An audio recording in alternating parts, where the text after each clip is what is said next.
thank you for joining me here today. We are at the Sheehan Pumping Station.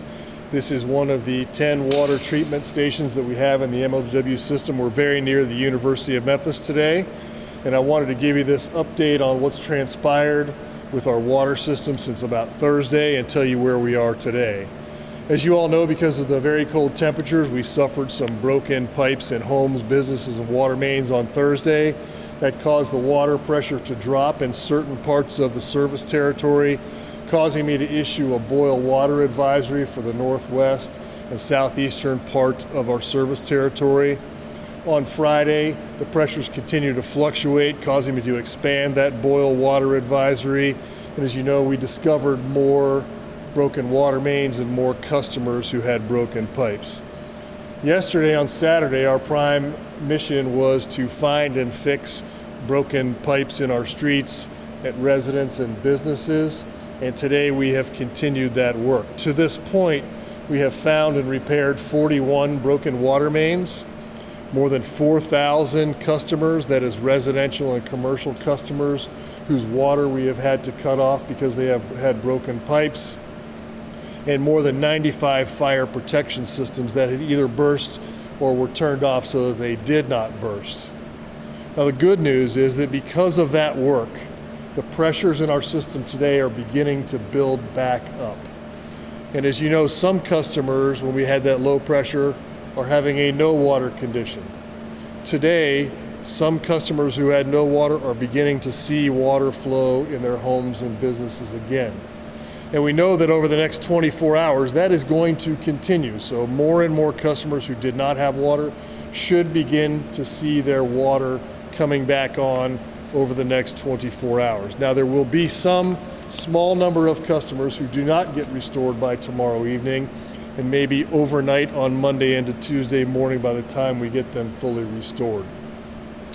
We do remain in a water conservation order, which means being judicious with your use of water, and everybody knows what that means: showers instead of baths, not letting the water run.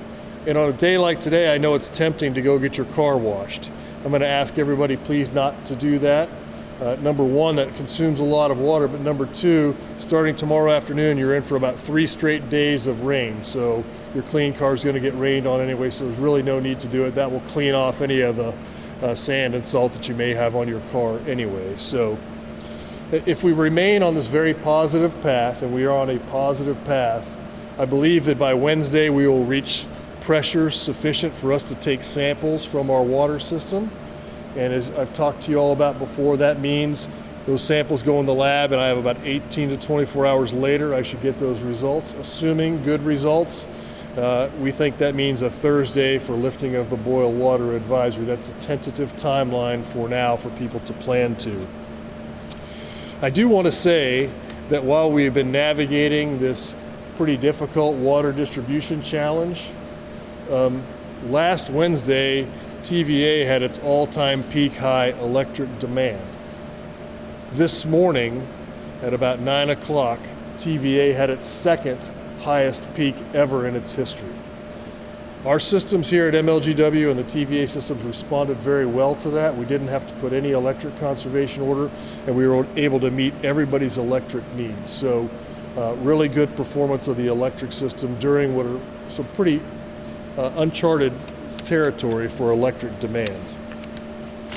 I do want to say thank you to a number of people who've helped us during this. First of all, the Office of Emergency Management and the Shelby County EMA office, who've helped us distribute water to people who need it. I know there's a lot of volunteer organizations who have also helped distribute water, and I'm so thankful for their partnership. The Memphis Fire Department, who's been very helpful in going out and cutting off those fire protection systems and actively monitoring those fire protection systems. But there are some unsung heroes here.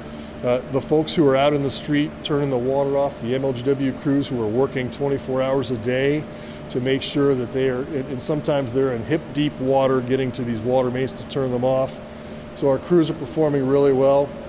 There are folks at all of our hospitals and large businesses, the universities, those building engineers who have been working very hard to make sure their boilers keep operating, sometimes bringing tanker trucks in to connect to the building to keep pressure sufficient to run those boilers so that they have heat and air conditioning enough for those hospitals to stay open. So thankful for all of the partnerships there. This has been a challenging time for us.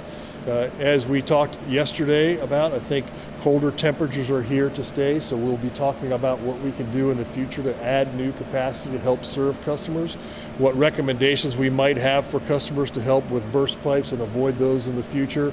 So I think there's some work to be done ahead of us. But I want to thank you all for helping us to get the word out and for being here today. With that, I'll take your questions. What do you expect also from the store? What's the estimated? So, like I say, over the next 24 hours, the majority of customers should receive water flow. There will be some that may go overnight Monday night and into Tuesday morning. That should be a very small number. So like they'll all be wrapped up? Yes. Tuesday? That's just to get water service back. That doesn't mean we'll be lifting the boil water advisory by then. When you all were out yesterday trying to find those leaks and things like that, what are some things that you all noted from the pipes? How did they look, and what did you think of those things? Sure, they look about like you would expect when you see them underground, and what you see is fractures where those breaks were. So it was nothing that we hadn't expected to see when we get there. Sometimes the challenge is in pinpointing because the water will travel to the point of least resistance, so it may come out of the ground at a spot different from where the break actually happened. So that's the art and the science that our guys use to find that. So we're not digging everywhere, we're digging right where the break is. So they use a couple of different techniques to do that. How long will customers be on boiled water bills? So as I mentioned, if I expect that we should be able to reach system pressures by Wednesday that would allow us to take samples, and with those samples incubating for 18 to 24 hours, Thursday is my conservative estimate for being able to lift that. Obviously, if something changes, I'll let you know. If we have another big, massive water main break or something that we don't expect that would drop pressures, that could delay us. But right now, we're on a really good path. Is there anything from this past week that you have seen that maybe will help you maybe next winter or maybe next couple months? Sure. Lessen stuff like that? Well, I think we have already learned, and we continue to learn. One thing we saw from this is that you'll recall when we talked a day or two ago, I said we are producing 20% more water than we did 2 years ago. If we did not have that, we would have seen many more customers with no water and many more customers with low water pressure. So the fact is that many more customers have water today that would not have.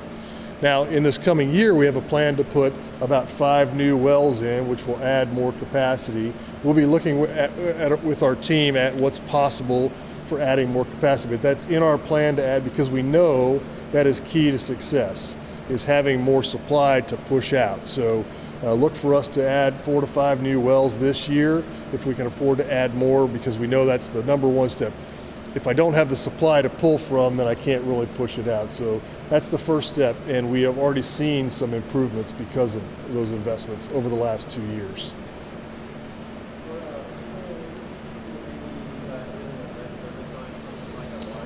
Yes. Sure. Okay, that's a good question. Thank you. So we have 255,000 water customers in the MLGW system. When I say customers, that's a meter. That's about 700,000 people. We believe that through the records examination, there's potentially 24,000 customers who may have lead water service lines. That is the connection between the water main and the meter. We have already investigated 8,000 of those, and so there's probably 16,000 or so left. We'll be doing a full inventory over the course of this year to make sure we know. For customers who suspect that they have a lead service line, what we want you to do is, the first thing is run the water for 15 to 30 seconds. What that does is it clears that water that may have been sitting in the lines and ensures you have water directly from the water main. It doesn't have time to pick up any lead. And then if you have access to a pitcher, we'd like you to filter it before you boil it. So if you don't, running the water for 15 to 30 seconds is going to do the job. If you have a filter, you can run it through that too, again, before you boil. Make sure that you're using only cold water, not hot water, because the hot water tank, the water sits in there for a while. So just use the cold water tap before you're boiling, and you'll be in good shape. One message here, MLGW does put phosphate, which is an inert component into the water, which prevents any lead from leaching into the system. Since you asked about it, I just want you to know that none of the MLGW systems are made up of lead. All of the 3,900 miles of water mains are all made out of steel, not lead.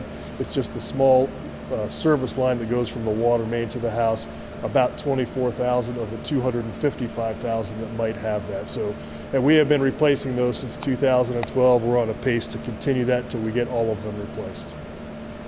Yesterday you had mentioned that by today people would be able to stop dripping their faucets. I know that you said that the water conservation plan is still under advisory, but is it safe to stop dripping your Yes. faucets? And I apologize if you didn't get that. Today at noon, we issued an advisory requesting everybody to stop dripping their faucets. The temperature is now above freezing. It's not going to really get below freezing the rest of the week. It may go down to 30 or 29 tonight, but that's still fine. So you can stop dripping your faucets now. That will help save about 10 million gallons a day, and every gallon helps us build the pressure. So thank you for asking that. Oh, I'm sorry, go ahead. The heavy rain, the only hard part with the heavy rain is sometimes the finding water main breaks is a visual exercise, and so it's difficult when water's running down the street and heavy rain to pinpoint where that is. So good news is that doesn't come in until later tomorrow, and so we'll be working very hard today and tomorrow in order to get to get those identified and repaired. I think we'll have the bulk of them done by then, but it shouldn't really affect our water systems. I do want to say, often we look only at ourselves. There are 28 water systems in the state of Tennessee that are under a boil water advisory right now, and another 12 that are having issues with their distribution system because of the deep cold. As you know, we all built our systems, we're in the south, and these deeply cold temperatures for this long have an impact on our system. So we're not alone in this. It doesn't make it any easier for anybody else, but I just want to mention that folks in Mississippi and Alabama and parts of Tennessee are all suffering the same thing with their water systems. Our aim is to get that restored as quickly as possible for our customers. You said there have been 41 breaks so far, but the temperatures continuing to warm up. Do you feel as though all of the breaks that we've seen so far, that will be the end of it, or are you anticipating to see more as it continues to warm up? No, there will be more. As it warms up, what's happening there is the water that's embedded in the soil, when it gets really cold, that water expands when it freezes and causes pressure on the pipes, moves some things around, and then as it thaws out, it gives room for that pipe to expand or for the water to come out. So there's probably going to be some of those. I would have anticipated a lot more today. We are working actively 10 water main breaks right now. So yesterday at about this time we were working on 4 or 5. So we're already seeing a few more manifest. The good news is our teams are on top of and actively working on all of those. We have enough teams to stay on top of each one of those breaks. Unfortunately, for some customers who have had their water cut off or have a low flow, there will be some more customers over the next few days as things thaw out. They're going to start seeing some water breaks in their homes. It's an unfortunate circumstance, but you want to check on your homes, especially on occupied business. Last thing I'll say is that if you have a business and you're worried about whether I should open tomorrow, you're probably worried about whether I have water pressure for the commodes and the toilets to flush. If you check today and there wasn't enough pressure, I would check tonight, because as pressures continue to build, it's likely that many businesses are going to have sufficient pressure to operate tomorrow, or check early in the morning. So pressures are going to keep building, more and more function will happen, so please continue to check. Do you still have the 100 plus crews that you mentioned Yes. yesterday out searching for these things? They are all out there today searching. I'll be updating Memphis City Council on Tuesday, and I anticipate showing a graphic that shows the areas that they searched, where the predominance of the breaks are. So yes, these are not necessarily water system people. They're people from electric, from gas, from customer service, other employee volunteers who are out there looking. So everybody coming together to try to solve the problem. All right. Excuse me one second. Sorry.